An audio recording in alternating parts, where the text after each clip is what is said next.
Assalamualaikum warahmatullahi wabarakatuh. Halo anak-anak, berjumpa kembali bersama Bu Wahdah di hari Rabu 19 Agustus 2020. Hari ini kita akan memulai kegiatan belajar kembali. Kita masuk ke dalam tema 2, selalu berhemat energi. Subtema 1, sumber energi pada pembelajaran PKN dan Bahasa Indonesia. Baik, sekarang Bu Hada minta kalian duduk yang manis ya. Perhatikan dan simak materi yang akan disampaikan pada hari ini dengan saksama, dan jika tidak ada yang dimengerti, silakan kalian bertanya melalui via WhatsApp. Sebelum kita mulai, alangkah baiknya kita berdoa terlebih dahulu. Berdoa dimulai. Bismillahirrahmanirrahim. Rabbi jidni ilma warzuqni fahma. Berdoa selesai. Anak-anak, tetap simak ya apa yang Bu Hada sampaikan pada pertemuan kali ini. Anak-anak, kita masuk ke dalam muatan PKN. Materi yang akan kita bahas yaitu tentang hak dan kewajiban dalam penggunaan energi. Sebelumnya kalian harus tahu dulu apa yang dimaksud dengan kewajiban dan apa yang dimaksud dengan hak. Di sini Bu Hada akan menerangkan terlebih dahulu mengenai kewajiban. Setelah kewajiban selesai, baru Bu Hada masuk ke hak ya. Silakan kalian catat di buku catatan tematik kalian mengenai pengertian hak dan kewajiban beserta contohnya, karena di buku paket kalian tidak ada. Bu Hada akan membacakan pengertian kewajiban. Kewajiban adalah segala sesuatu yang dilakukan dengan penuh rasa tanggung jawab. Setelah kewajiban terlaksana, baru hak bisa dituntut. Seperti halnya jika kalian diberikan tugas oleh guru kalian, maka kalian sebagai siswa mengerjakan dan menyelesaikan tugas dengan baik. Nah, dari contoh tersebut, kalian sudah memiliki rasa tanggung jawab pada diri kalian sendiri. Kemudian di sini Bu Hada memiliki contoh. Berikut adalah contoh kewajiban dalam penggunaan energi. Yang pertama, jika kalian sudah selesai mandi, jangan lupa untuk mematikan keran dengan rapat agar tidak terjadi pemborosan listrik. Yang kedua, yaitu tidak berlama-lama dalam menggunakan laptop agar mata kalian juga dapat beristirahat. Yang ketiga, yaitu jika kalian menggunakan AC di malam hari, jangan lupa untuk mematikannya di pagi hari agar tidak terjadi pemborosan energi listrik. Yang keempat, yaitu mematikan lampu jika di malam hari pada saat kalian tidur. Yang kelima, mencuci piring hanya dalam 1 ember. Yang keenam, mematikan televisi jika kalian sudah selesai menonton. Nah, keenam ini merupakan contoh kewajiban dalam penggunaan energi.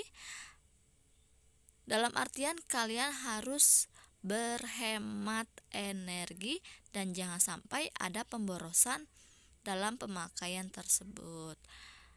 Selanjutnya kita masuk ke dalam hak ya. Pengertian hak adalah segala sesuatu yang harus kita terima atau sesuatu yang kita peroleh.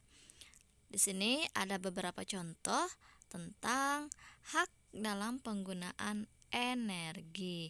Silakan kalian catat ya pengertian hak dan contoh hak dalam penggunaan energi di buku catatan tematik kalian sebagai bahan ajar kalian di rumah.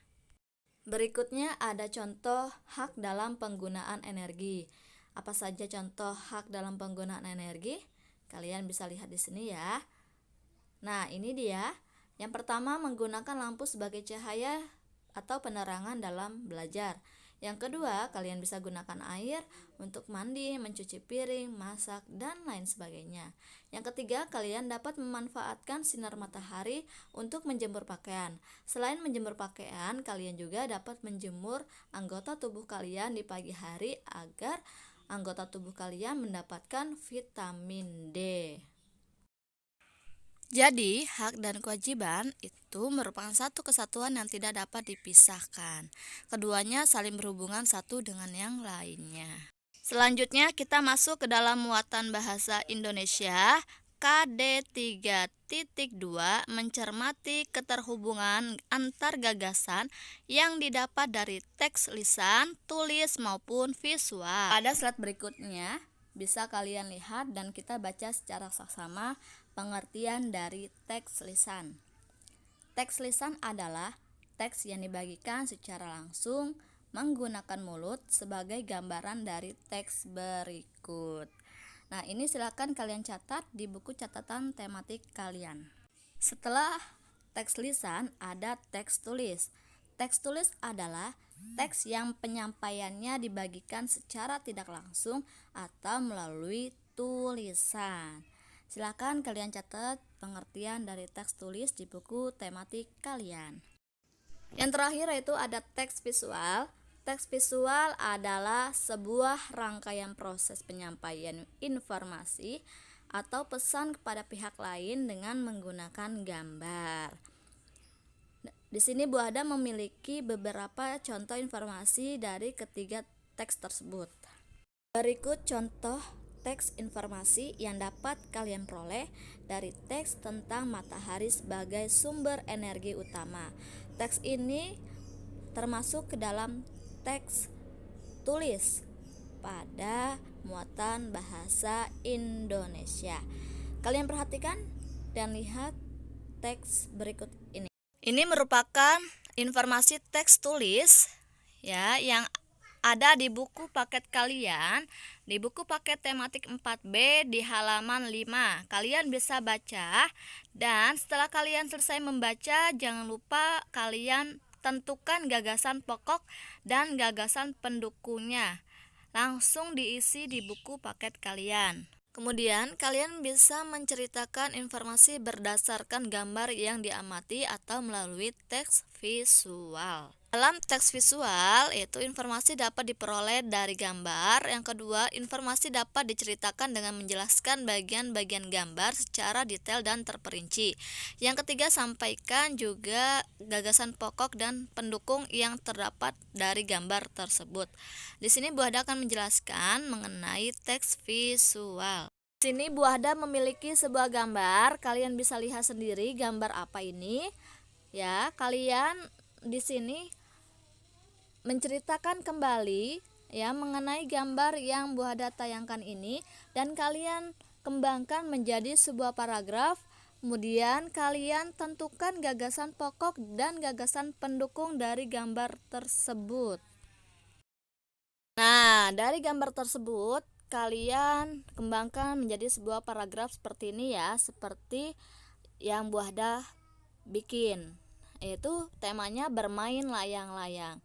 Pada hari Minggu, aku berjalan menuju taman dekat rumahku.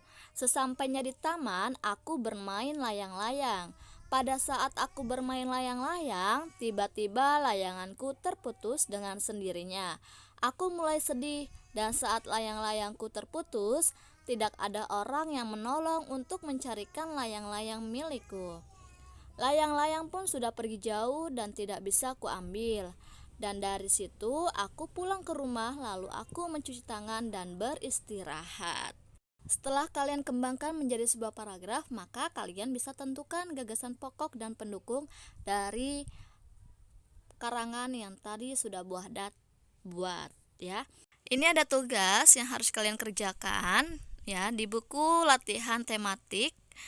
Tugas muatan pembelajaran PKN ada 2 soal, mencari 5 contoh hak dalam penggunaan energi, mencari 5 contoh kewajiban dalam penggunaan energi.